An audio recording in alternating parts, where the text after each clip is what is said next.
lẹ́ńbẹ̀ yẹn orúkọ tèmi ni Ọmọ́wùnmí Dàda ẹ máa wo Ilefo TV. A kí yín ní gbogbo tẹ́tí ń wà káàbọ̀ sí ìròyìn tó létí sí báyìí nìkan ní Ilefo TV. Lónìí náà ni a máa sọ̀rọ̀ nípa bí Yomi Fabiyi ṣe di síta láti sọ wípé gómìnà ti ìpínlẹ̀ Èkó tó ń jẹ lọ́wọ́lọ́wọ́ ìyún gómìnà Babájídé Sanwoolu wípé wọn kò ní àṣẹ lórí nǹkan tó ṣẹlẹ̀ nípa ti àwọn ọmọ ọ̀dọ́ tí wọ́n pa ní Lekki Toll Gate tí wọ́n sì pè ní Sars ìyún ní 20 oṣù kẹwàá ọdún 2020. Àmọ́ gbogbo ẹ̀bi nípa ìṣẹ̀lẹ̀ tó ṣẹlẹ̀ yìí gangan orí Babájídé Sanwoolu ló lọ nítorí lóòrèkóòrè làwọn ọ̀dọ́ máa ń bọ̀ wípé tani tó pàṣẹ tani tó fún wọn ní ọ̀dà pé kí wọ́n lọ pa àwọn ọ̀dọ́ ní Lekki Toll Gate. Bẹ́ẹ̀ wọ́n tún ní pé gómìnà Babájídé Sanwoolu wọ́n ṣiṣẹ́ wọn gẹ́gẹ́ bí iṣẹ́ nítorí ní gbogbo àtàwọn pariwo síta yìí àwọn fúnra wọn gan sọ wípé kò sẹ́nikẹ́ni tí wọ́n pa àmọ́ lẹ́yìn náà àṣeyẹ̀wò àṣeyẹ̀bọ̀ tí wọn kò fi wọ́n lọ́rùn sílẹ̀ ni wọ́n sì sọ pé àwọn fẹ́ ṣe white paper report. Àmọ́ látìgbà náà èyí tí wọ́n ṣe ìpalára fún àfojúsùn wọn láti tó di gómìnà ìpínlẹ̀ Èkó ní ọdún 4 sí kò fi pé ọdún 8. Àmọ́ ní báyìí Yomi Fabiyi jáde síta láti sọ̀rọ̀ nípa rẹ̀. Bákan náà a máa tún fún yín ní fọ́nrán fídíò yìí dáadáa kẹ́ ẹ gbọ́ interview tí wọ́n lọ ṣe pẹ̀lú àwọn Arise TV. Àbọ̀ nìkan ní Ilefo. A sitting governor does not have the power. It is above his pay grade. And secondly, it is not his constitutional rule. Thirdly, native experience tells me that a governor cannot give order to army, not to talk of shooting, where we have a sitting president, the commander-in-chief of the armed forces, the vice president, the secretary to the federal government, the senate president, speaker of the House of Representatives, chief of defense staff, chief of army staff, chief of everything. They are all there. They will now outsource. Young people, when we look at the legacy of the first 4 years of the Governor Sanwoolu administration, you talk about infrastructure, you're big on that. You talk about what you've done in maternal mortality. But one thing that the young people talk about is your response to the Sars protest. Lagos State was the epicenter. I'm sure you didn't imagine that you'd come for an interview and not speak about that. That's okay. Because that's one of the grievances of the young people and why they say they're not going to vote for you on Saturday. So, in terms of the role that you played, are there lessons from how you handled or responded to the young people's agitations for Sars in 2020? Hold on a second, sir, please. And also, in responding to that, what would you have done better? Because the young people are listening, it's big on their hearts, and so they want you to speak to them as their chief executive officer, how you would have handled their agitations perhaps better because they felt that they were, you put them in a very precarious situation and that there's some errors that you denied that actually happened. And the second part of that question is on security. A few minutes ago, you talked about the fact that with the security, you didn't attend debates for that. However, many Lagosians can't say that.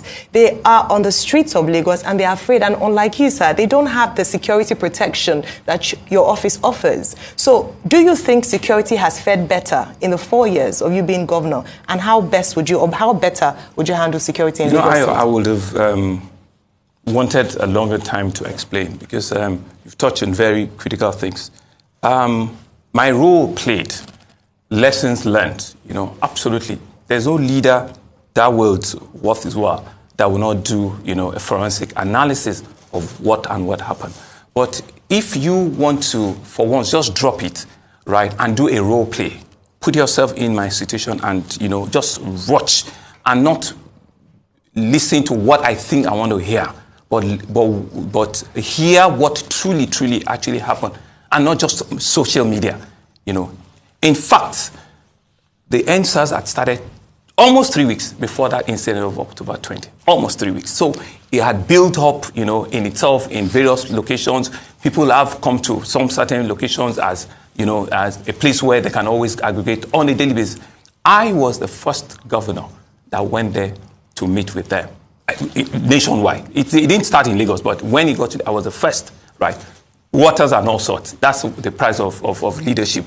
I was one that took the 4-4 or the 5-for-5 to Mr. President with pictures, with everything. I was the first that set up, right, a fund for people that were either had been molested by police to come forward and get restitution. Right, I was the first. I was the first that set up, a tribunal and a panel. In all of these things, I was the first. Move forward. The incident on that night happened. I was in my house with some cabinet members when it happened, so we didn't have an idea at all. In terms of the question they asked, who ordered the shooting and also, Who ordered for a CPS not to listen to me when I went to Magodo the other day? So you can see who ordered that. We're at election last Saturday. There were more military out there, than police. Who ordered? It's not in my remit. It's not in my space. But if we just drop it for 1 second and just do a role play, right, and ask what were my own actions before, during, and after. I went out that night. I went to all the hospitals, that we could have patients. I went out at 12 midnight, right, and I saw things for myself. And I reported what I saw. 8 o'clock the following morning. At 10, 11 o'clock, things could have changed. But I reported what I saw, right? And I would not deny what I didn't see to what people want me to say. And I want to speak to the youth and say that, indeed, I am a father. I'm a leader. I'm a man that truly understands the pain that parents bear, the challenge that you have as a young person. I have been a starter myself. At 25, I owned a small company that crashed at 26. I've lost money before. I understand what it is for a young person to be out there sweating yourself out and not being able to meet up what it is. So I will be the least person that will disenfranchise or that will mess them up. So the lessons and the learning of NSAS is not lost on me. Will we do a few things differently? Yes, we will, right? But I just need to say that we need to leave this idea around there was a big bust that happened. No. And one other thing, right? All of the people, and I'm saying this for the first time on national TV, all of the people that claim that they were either injured or they were affected in one form or the other, I, Babajide Sanwoolu, have reached out to them and I've supported them. I've given them jobs, I've given them empowerment, I've given them things for them to start with. And that's why you don't see anybody during this campaign trail coming out to say that I was an NSAS event, I lost something, and because I have taken it up, and I feel that is not a thing for the papers. That is something for me as a father, as a leader, to do for them and clear this hair around it. Don't forget, it was 2022 that we had COVID. I lost citizens.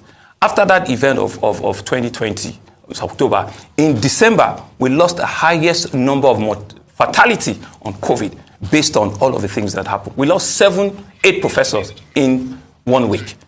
And so let's be big and see the bigger picture, right? And people have asked me, what are the things, that always bleeds your heart when you wake up? Is the fact that my young kids, my unicorns, my self-start young people do not do a role play for 1 second.